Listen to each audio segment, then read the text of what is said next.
Welcome back to the show, everybody. It's time to talk about that professional wrestling with that SummerSlam joint. Yeah, I know Uncle Triple's a bit late to the party, but it is what it is. But better late than never. But yo, man, let's just go ahead and hop right into the mix, man, because it's a lot to talk about when there's really nothing to talk about because we're talking about the WWE. But hey, what you want from me though?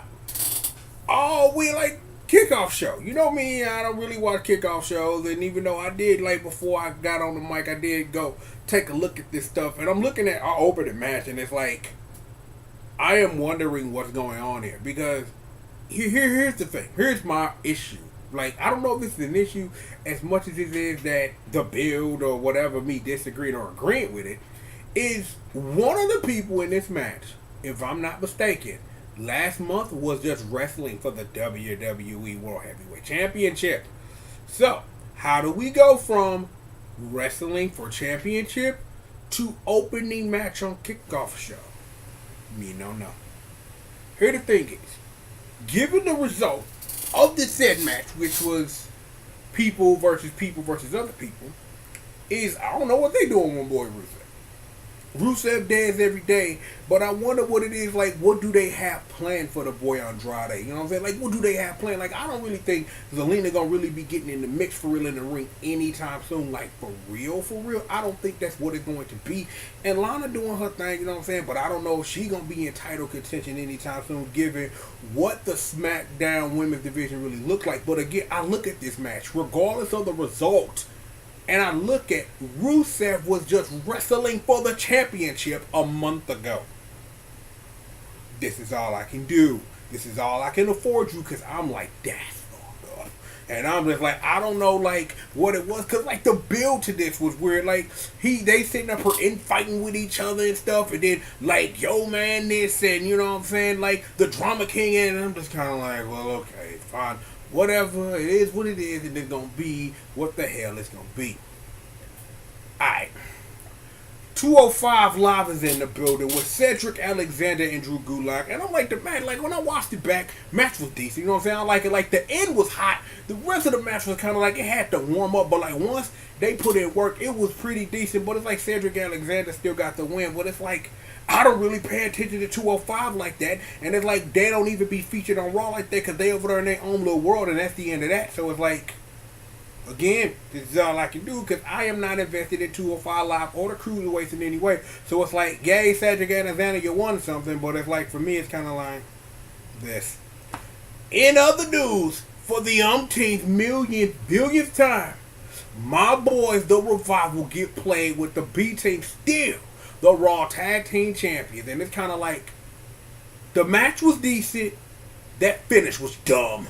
I'm like, how the finish is, roll over on the homie, switch the roll up. And it's like, you serious? Like, for real. Like, in due honesty, this is what y'all want to do? And I'm kind of like, this. Get used to this right here, because a lot of SummerSlam was me doing this a whole lot, and kind of like, okay, I believe you, and it was a little bit of that, but it's mostly this. Now, speaking of, let's get to the pay-per-view at hand. Yo boy Seth Rollins with the Kingslayer stomp, as it were, is now your new Intercontinental Champion. Because I'm like, my thing is that I didn't think Dolph Ziggler should have won the title in the first place. Because I honestly, legitimately thought that this was going to lead to Seth Rollins getting bumped up or something and getting back into the main event or whatever. But we know what happened with that, but more on that later. But the thing is that this was a great way to bring the boy Dean Ambrose back. I'm like, I honestly thought when the boy Dean came back, he was going to side with Ziggler, and then him and the boy Seth, they were going to beef for a while, but Seth the champion. So, I guess Seth and Dean can beef over the Intercontinental Championship, and Dolph Ziggler and the Chosen One can go back where the hell they came from. It was hot. I like the finish. I'm with the finish. That super kick was dirty. That super kick into that Kingslayer stomp was dirty. I liked it. I'm like, my thing is I always like watching Seth Rollins matches, and Dolph Ziggler still, even given whatever things are, can still put on a great match. And I'm like, and the Chosen One, you know what I'm saying, doing his thing on the outside trying to help his homie win. But yo, that Dirty Deeds at the end was grimy, and I'm like, you gotta love it. So it's like I said, at the end of the day, I really think that this was a great vehicle to bring Dean Ambrose back. But I'm like, my thing in my head is I'm sitting up here and wondering, like, is the Shield finna be running boys for a minute while the boy Roman got the championship? You know what I'm saying? The boy Seth got the Intercontinental, and Dean just rolling because he Dean though. Because Dean sitting up here looking mad buff now and stuff, getting cut his hair and shit. I'm just like, yo, my boy Dean on swag mode. So they need to put the title back on my boy Dean. I'm like, it is what it is. You know what I'm saying? In other news, how do I say this? Like, how do I say this? Give me a moment. I need a moment to gather my thoughts here. Here the thing is, why this finish to that New Day Blood and Brothers match? That's all I gotta say. Like, the match was off the chain, and then that ending, bro. I'm just like, the fuck? I'm just like, yo, the match was hot. I thought my boy's New Day was gonna handle the business, and then that garbage ended. Because I'm gonna be for real, this Bludgeon Brothers being the champion thing was hot for all of 2 seconds. Second number 3, I became tired of it. Second number 4, I became really tired of it, and now I just don't care. So I'm hoping at some point they get the titles off these dudes, because it's like, the weird thing is that the build up to this match was a tournament that, you know what I'm saying, that didn't really make any sense. Because it's like, the more and more I see it, the more and more I see my boy the Usos getting pushed back all the way to the back of the line for whatever reason. And you got the other teams in the championship, and the New Day is who you put up against the Bludgeon Brothers to put a finish like this. So it's like, what was the point of the match anyway? You could have just not had a match, and you could have just not wasted our time. I don't know. But I felt that for a match that was getting that good, for a garbage finish that way, just dumb. And it's just like, who gonna be the ones to take the titles off them? Because, you know what I'm saying, because it is SummerSlam and stuff, and we got the Monday after SummerSlam, Tuesday after SummerSlam and all that, who could be coming up from NXT, who could be doing this and doing that. So it'll be interesting to watch Raw and watch SmackDown to really see, like, what develops with this, because the SmackDown Tag Team division needs something. We talked about the boys on Raw earlier, and my boys, the Revival, still ain't the champion. So it's like, while the B team sitting up here putting in work, you know what I'm saying, by being the champion, by getting that major push because of it, it's kind of like, well, okay. And the Bludgeon Brothers on SmackDown, and I'm just like, this. So it's kind of like, what am I as a fan supposed to do? To sit up here and continue to watch this? The answer is no. But I'm going to watch it anyway, because I begrudgingly watch wrestling a lot. And the thing you knew was going to happen, Braun Strowman beat Kevin Owens in that match that you knew he was going to win. So, let's sit up here and hope, even though I already know the answer, that Braun Strowman actually does something with this damn briefcase within the next, I don't know, hour and a half, maybe. We don't know. Like, I know what time it is right now when I'm recording this. So hopefully when I go see the results or watch Raw itself, Braun Strowman's the champion. But until then, match that was over as quickly as it started. A match that just set up for like, this the new piss break. So it is what it is. So it ends what it is with that. See, here is another problem that I got. I love me some Charlotte. I do. She's just nice. Just why did she win the championship? Number 1.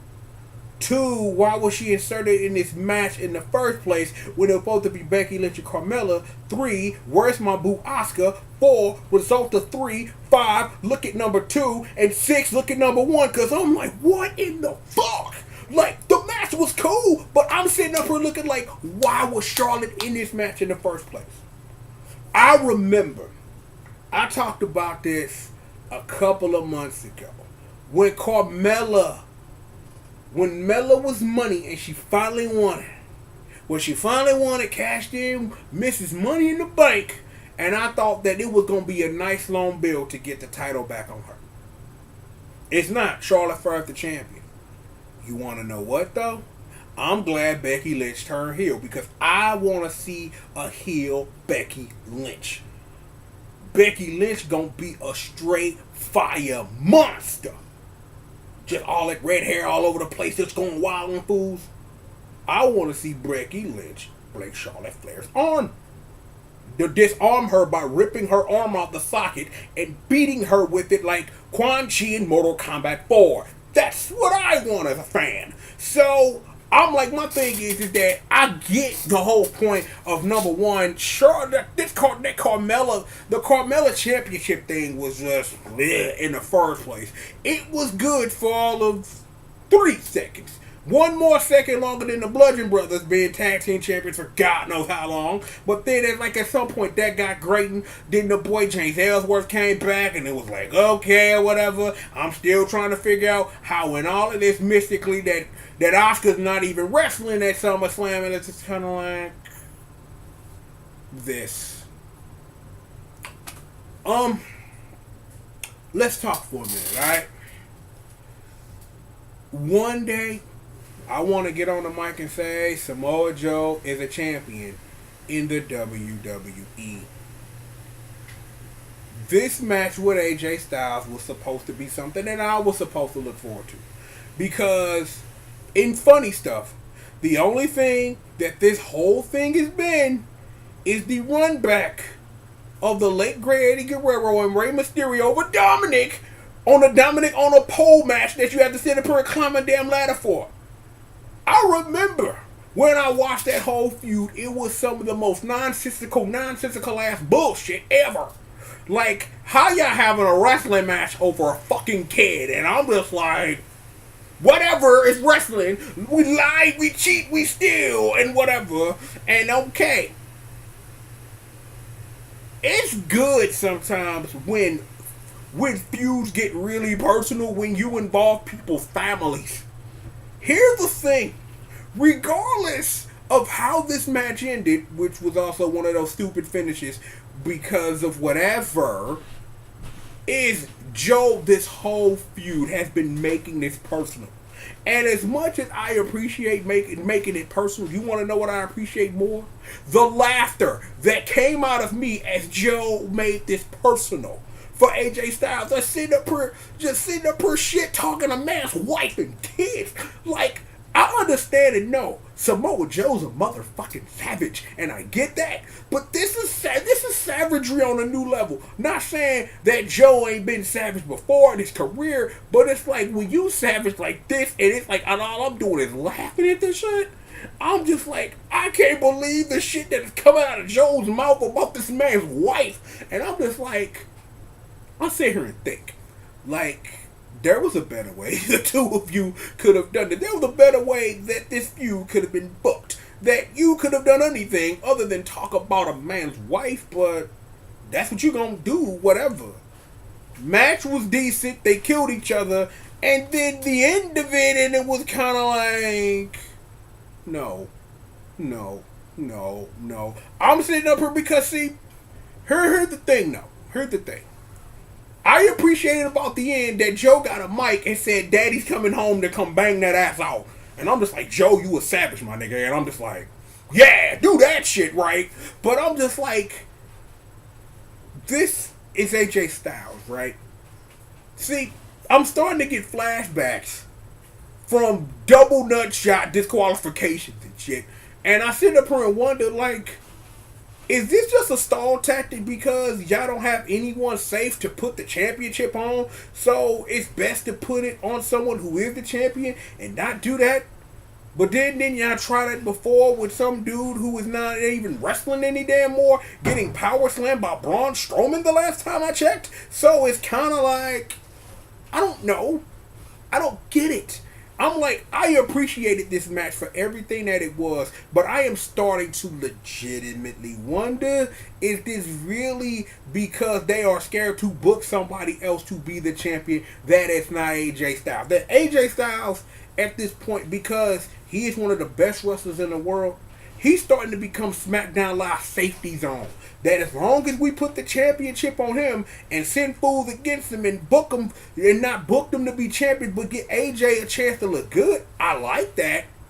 But I hate to say this. I am sort of sicking to see AJ Styles being a champion, not because he's not one of my favorite wrestlers or anything, but it's just becoming boring story-wise. It's like you gotta wonder, in Hell in a Cell, is Joe gonna get a run back at him, or they just don't have another tournament because that's how you solve every equation for we don't have no one to fight our champion. Let's just have a random tournament, and then that'll solve it, or a couple of triple threat matches. I'll explain that later, but it's just like at this juncture, given what the hell this is, I just sit up here and wonder, are they scared to book somebody else as the champion on SmackDown? And that's the only question that, as a fan looking at it from this way, is the question that you can ask. But we'll see at Hell in a Cell what it is in the build up to that to see what they gonna do. Match was cool. The DQ or whatever, I was kind of like, whatever. But, you know what I'm saying? I'm like, I wonder how much personal Joe can take it that's not saying, yo, here's some Photoshop pictures of me fucking your wife. And it's just like, nigga, my name is Samoa Joe and I'm gonna fuck AJ Styles' wife. Samoa style. And it's just like, okay, whatever. Anywho,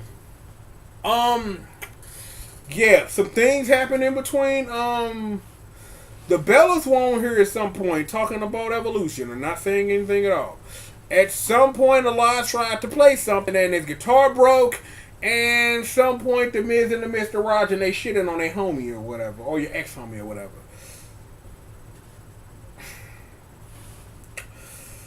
I don't even want to do this, but I got to.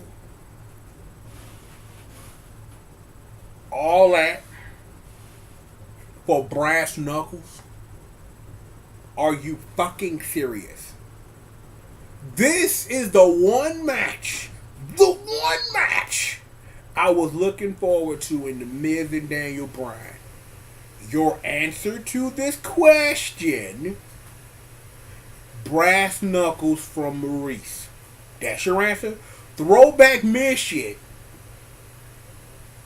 Brass knuckles. Here's the thing.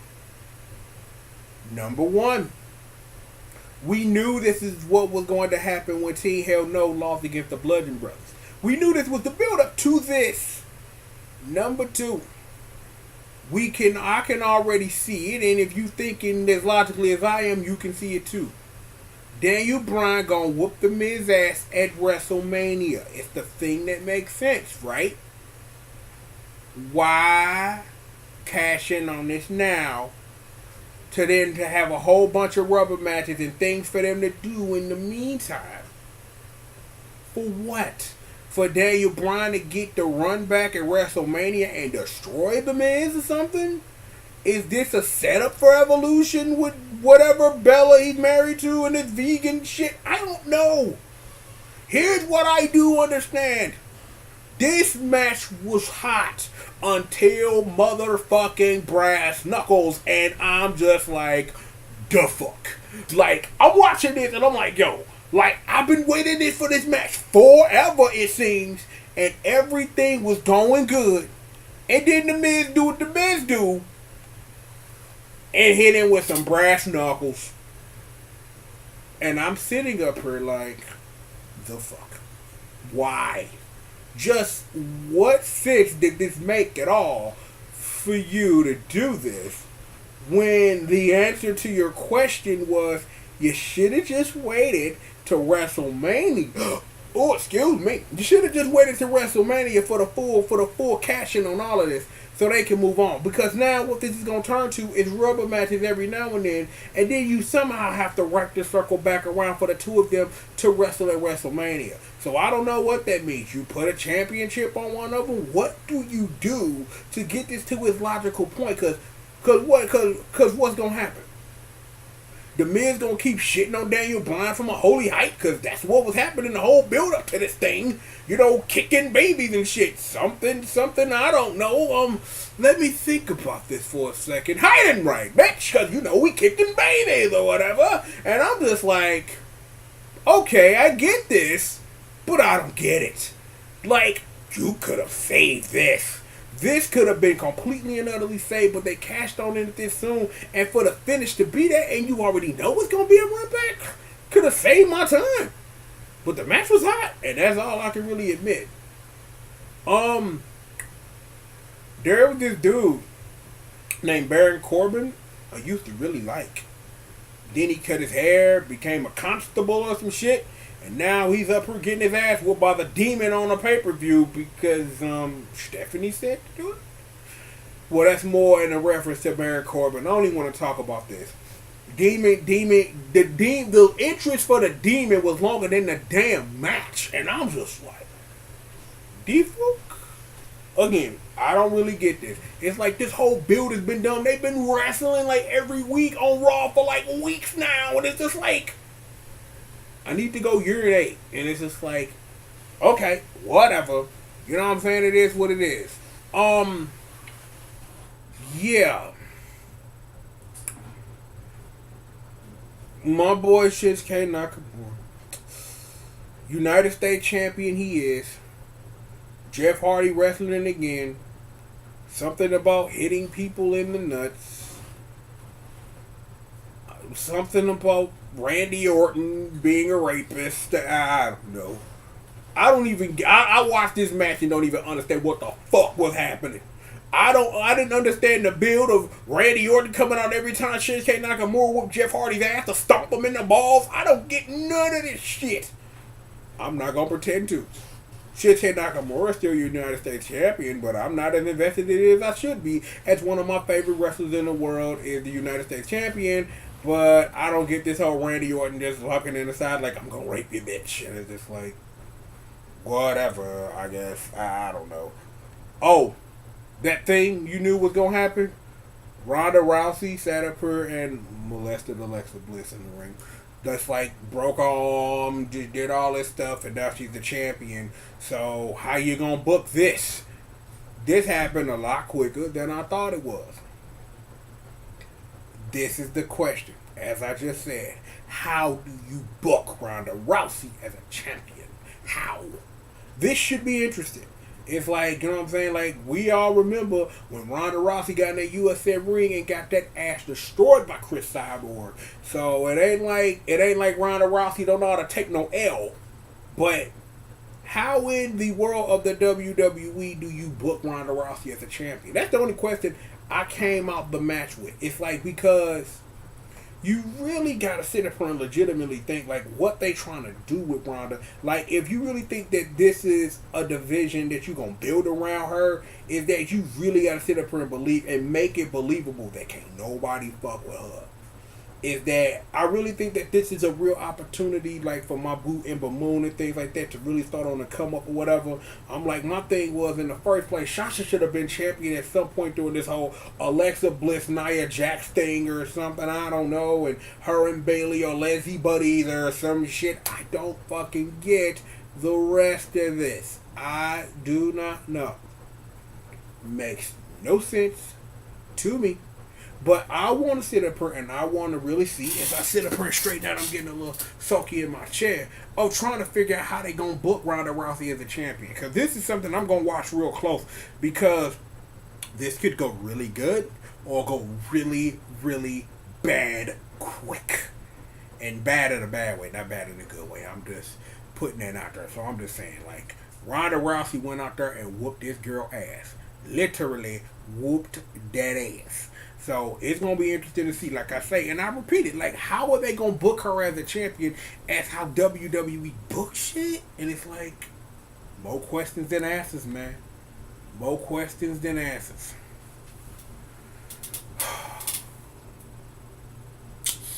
Roman Reigns is the champion. And just like Jimmy Crackcorn, no one gives a fuck.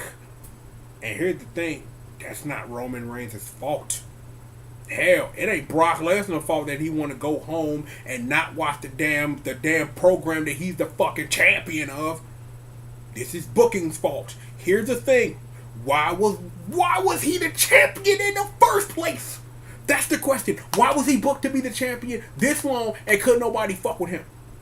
I really think for real that was Joe's opportunity to become champion because Joe got with him, but then all of a sudden nothing. Roman Reigns then repeatedly got up to him, then sat up here, worked his way all the way up to Mike Tyson. In this case, it's Brock Lesnar, and then he would just Brock Lesnar would just one uppercut his ass, flash and kill him like Lil Mac and shit. And then now you win, and it's like, the fuck, like I understand and get why this happened because Brock didn't sign that contract because he's finna go back to UFC and go make some money.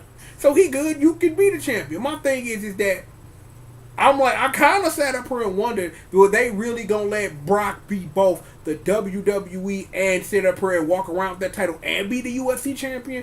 I don't really think Vince would be too cool with that, which is why this ended. Here's the other question: who you gonna get to be Roman to get the title off his ass? Like, is that something you bring the boy Dean in for? Like, the main event of Raw is so fucking confusing because there was this guy named Brock Lesnar who was all the way up outside the fucking camera view, and then the rest of the roster's like, here's some fucking where, and in between this gap that I see that you don't is, I don't know, people contesting for the title every time Brock feels like fucking wrestling. And it's just like, whatever, nigga. And it's just, I don't know what you want me to do with this information. So now, here we are right now. Roman Reigns is your champion. How do you deal with this? Like, booking wise, like, how do you deal with this issue of Roman Reigns being your champion? The champion that very few want. Not that that really matters to anybody. But again, what do you do now that you have a champion that's visible every week? You have a champion that is able and will, according to his character, defend the title every time there's a chance to defend the title.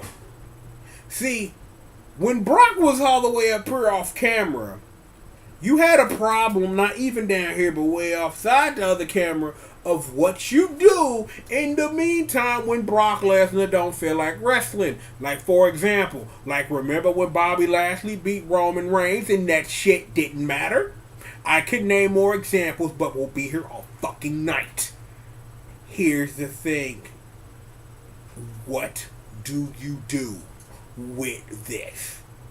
Roman Reigns finally did the one thing he couldn't, including, when he beat The Undertaker for reasons that don't make sense. Still don't. That you're the champion now. It's going to be a long while before Brock walk up in that motherfucker and sits up here and gives Roman Reigns the work and take the title if he's even booked to even do so. It's like, yeah, we got the boy Braun Strowman who was at ringside until Brock Lesnar laid his ass out. So again, we talked about this earlier. What do Braun Strowman do with the briefcase? Like, is Braun Strowman somebody you want to book as the champion? Because honestly, they have had more than one time to sit up here and book yo boy, Mr. Come Get These Hands, Mr. One-time tag team champion with 10-year-old child, to book that however you want, and they just still didn't do it. They didn't put Brock in situations where Braun Strowman had been in the same ring in a triple threat match to make Braun Strowman look good but lose at the same time. For him to sit up here with the Money in the Bank contract and in the middle of this match sit up here and say, I'm going to sit up here and I'm going to face everybody straight up, not like a coward. So what do you do with that? Do you push that?